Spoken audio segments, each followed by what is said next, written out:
Julia Fisher. Welcome to the Olive Tree, which this week is coming to you from a village close to the Sea of Galilee in northern Israel. My guest has an extraordinary story to tell. Her name is Shirya Yahav. She's been married to Daniel for 41 years. They have 7 children and 14 grandchildren. Shirya comes from a very interesting family, originally from Finland, as she now explains. Well, actually starts with my grandfather. He is from Finland, and when he was at the Second World War, he was a believer already. His background is very difficult, but I won't go there. He had a bad stepmother, but God saved him, and he became a believer. And he prayed and promised God that if he would release him from going to the army, he would serve him wherever he sends him. And he was released. He was already called to go to Second World War. But the night before, he got called not to come, to stay in his position because he was needed. He worked on a railway station. And so he stayed there. After the war, after several years, he had a vision, a very clear vision, where an angel came to him and asked him, do you remember your promise? He said, yes. He said, you want to keep it? He said, yes.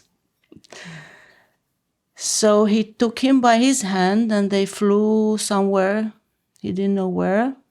And they were coming down. He saw it was a Jewish graveyard by the Magen David.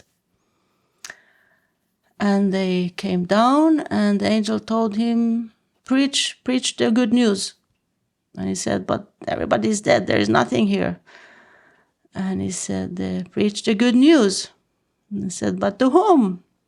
He said, your last time, preach the good news. So he looked around and he saw like a building. He went in. It was all corpse and stinking and disgusting. Making it short here a little bit, all the details, he decided to kneel down and just preach the good news with his eyes closed and, couldn't look around. And when he finished, he opened his eyes and everything was nice and clean and people with white robes were standing around. And the angel told him, go to Israel, was Palestine at the time, and preach the good news. So he did. He had already a family with 4 children. And it was a process, but he gave up everything he had. And he came to Israel first time 1946. It was a long journey, very difficult. He came through England, actually through Sweden, to England, to Egypt, to Israel. Nobody would help him or give him support because people said you're crazy. Even believers said you are crazy. Don't go there. They will kill you with family, children. So he left his family in Finland and he came by himself to look for a place for them. He thought he found a place here. He went back. And then the Israeli Independence War started. And the house he was thinking about was bombed during the Independence War. So to make things short, he came here. The whole family came 1949 in August. And they settled in an abandoned house on the shores of the Kinneret, which later was the YMCA. Had no windows, no doors, nothing. Rats were biting the nose of his children. That's my aunt.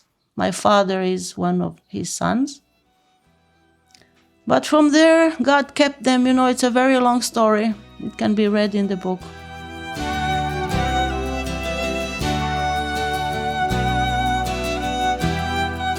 So I grew up. We were very basic.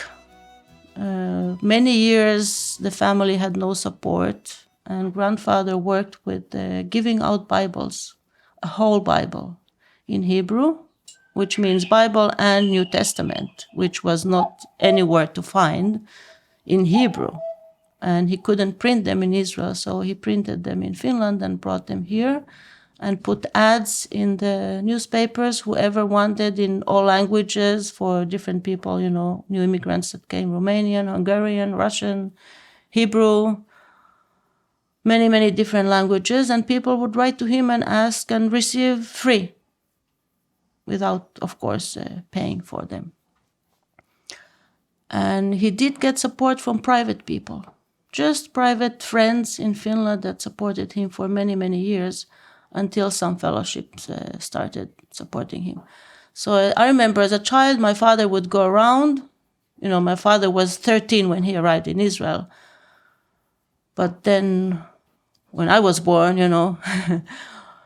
what I remember, they would go around with a car full of Bibles and just offer Bibles for all kibbutzes and libraries, and if they want a Bible with the New Testament in their library. And also to private people, there were all kinds of places they would go and just knock on the door, would you like a Bible? And a few times they got the people really angry. One time there were religious people that came and turned the car over, and police came and other people came to rescue them. They gathered around the car. They were so angry. It was a Volkswagen a transporter, not a small car, and they just turned it over. So did you grow up here in the Galilee? Yes, in Tiberias. I was born when my parents lived in Tiberias. Then they moved to Perea, and I lived in the same house all my life. And where did you go to school? Here in Yavneel, I would go at 5 years of age with a regular bus. No phone, no telephone, in my pocket, and just leave in the morning with some other kids from our village and go to Yavneel to kindergarten and later to school. So were you part of a community, or was it just really you and your family? Yes, me and my family. My parents, I have a brother and a sister, and I had grandparents, my grandparents from father's side and grandparents from my mother's side, which my mother and her father was a Jew from Finland. So after my mother married my father told them, you have to come to Israel, you are Jewish. I said, I'm too old, but because my mother came here, they finally did come. So it was just us. There was no other believers we knew in the area. There was a fellowship in Haifa, in Beersheba, in Jerusalem. We didn't know any other believers here. So we never had fellowship or anything like that.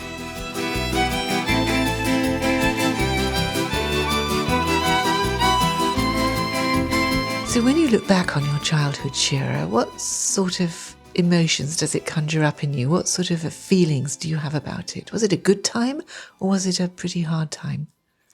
It was a good time. I had a very warm home. I knew we are believers. Everybody outside is not a believer. So we don't do everything they do. We didn't have a television at home. We never went to a movie. If I went to my friends, they would put the TV on and said, okay, I need to go home. I felt like, just get me out of here, I didn't feel good with it or comfortable, It was very different for me, the atmosphere in my home and the atmosphere in my friends' home, which were not believers, because I had no believing friends. And was clear to me, the difference, the cut was very clear. I didn't like it, didn't feel good and homey there. We would play with the friends, outside. That was nice. This I liked. We would go in the fields and play all kinds of kids' games, outside. That was fine. But being in their homes and putting the TVs on, I would just run away, I need to go. So as you grew up, as you came into your teenage years, what sort of a life did you imagine you would have as you got older? Well, I didn't think about that actually too much. I helped at home. I worked at home what we needed to do. I liked cooking. I liked handcrafts. So I was occupying myself, if I would say, with many things. I was never bored. I liked to read books. Of course, I was studying. I had school, homework, and teenage years, you have more homework, more studies. Yeah, but then at some point, I did go to a youth camp, Israeli National Youth Camp. We had about maybe 15, 20 youth from the whole country, a very small group. I liked it. And so it was in Eilat one time on the seashore there, one time in Ein Harod, outside, This was nice for me. First time I saw some youth, believers. And I started praying that I would get one believing girlfriend, because people came from different backgrounds and all that. And actually not all the youth in the camp were believers. They were from believing families, but not really believers. And I don't remember a day I made a decision, became a believer, because I grew up into it. But I practiced it, I had to decide something for school. I would pray, God, what do you want me to do? Choose this or choose that, You've been listening to Shirya Yahav, and we'll hear more from her on next week's programme. She has so much more to share.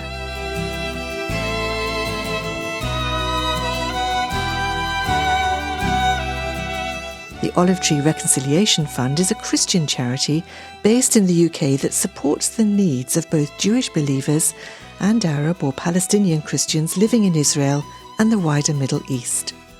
If you'd like to know more about our work and receive our free bi-monthly newsletter, please visit our website, olivetreefund.org. Meanwhile, join me at the same time next week for another story from the Olive Tree. Until then, goodbye.